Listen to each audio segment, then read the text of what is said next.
Lockdown की वजह से पूरे देश में मजदूरों की दुर्दशा के खिलाफ वाम दलों ने राज्यव्यापी धरना दिया है।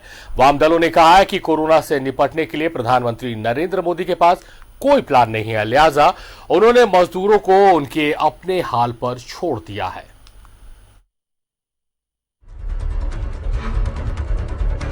कोरोना वायरस की वजह से देश भर में जारी लॉकडाउन के बीच सबसे बुरी स्थिति यदि किसी की हुई है तो वो है मजदूर वर्ग। मजदूर वर्ग को ऐसा लग रहा है जैसा अभिशाप के बीच जीना उनकी किस्मत में लिख दिया गया हो। कहीं मजदूर रेल से कट रहे हैं तो कहीं पैदल अपने घर वापसी के दौरान अकाल मौत की शिकार हो रहे हैं। कहीं कोई अपने परिवार को साइकिल पर बैठाकर अपने घर ला रहा है तो कोई बोतल के जूते पहनकर अपने घर वापसी को लेकर जद्दोजहद कर रहा है। ऐसी ही समस्याओं को लेकर वाम दलों ने केंद्र सरकार के खिलाफ धिक्कार दिवस मनाया। कोरोना संकट देश में है तो इस कोरोना संकट को सबसे ज्यादा गरीब आदमी ही झेल रहा है। आज का जो वाम दलों का कॉल है ये है कि जो प्रवासी मजदूरों के साथ हमारी सरकार जो कर रही है, खास करके केंद्र सरकार, वो एक क्रूर मजाक है। आज लाखों प्रवासी मजदूर लाखों की संख्या में रेलवे ट्रैक के किनारे रोड से भूखे प्यासे अपने अपने घर को चल दिए हैं। पूरा अनरेस्ट है। हम लोगों ने मांग किया है कि वाम दलों की मांग है कि उनको फ्री घर तक तो पहुंचाइए। सीपीएम कार्यालय, सीपीआई कार्यालय और भाकपा माले में एक साथ धरना दिया गया। वाम दलों का कहना है कि पीएम केयर फंड में आई राशि को मजदूरों के हित में खर्च किया जाना चाहिए। ऐसा इसलिए कि कई मजदूर पूरी तरह से बेरोजगार हो गए हैं।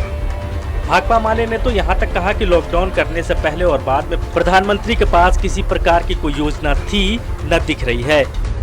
पूरे देश में अनप्लान्ड लॉकडाउन के कारण से भारी पैमाने पर क्षति हो रही है। खास करके जो आप देखेंगे कि आंध्र प्रदेश में विजाग में जो गैस दुर्घटना हुई, या औरंगाबाद में जिस तरह से मालगाड़ी के द्वारा 16 मजदूरों को रौंद दिया गया, एक तरह से जनसंहार किया गया।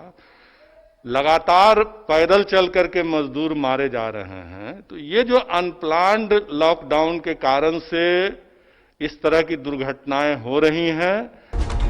यह मानने में शायद ही किसी को परेशानी हो कि लॉकडाउन ने मजदूरों की कमर पूरी तरह से तोड़ दी है। मजदूरों की घर वापसी के दौरान दिखने वाला दृश्य कई बार रूह कपा देता है। देश भर में मजदूरों की दुर्दशा पर आज वाम दलों ने राज्यव्यापी धरना दिया है। जिम्मेदार व्यक्ति की तलाश हो रही है कि वह कौन थे जिन्होंने मजदूरों को इस दशा में लाने पर मजबूर कर दिया। फिलहाल इतना ही कहा जा सकता है कि वे रोटियों की तलाश में गांव से उजड़कर शहर में आए थे। शहर की फैक्ट्रियों में लोहा भी गलाया था, लेकिन फिर से जब रोटी की तलाश में गांव जाने लगे तो खुद ही उजड़ गए। कैमरामैन अभय के साथ अजय लाल, न्यूज़ 11, रांची।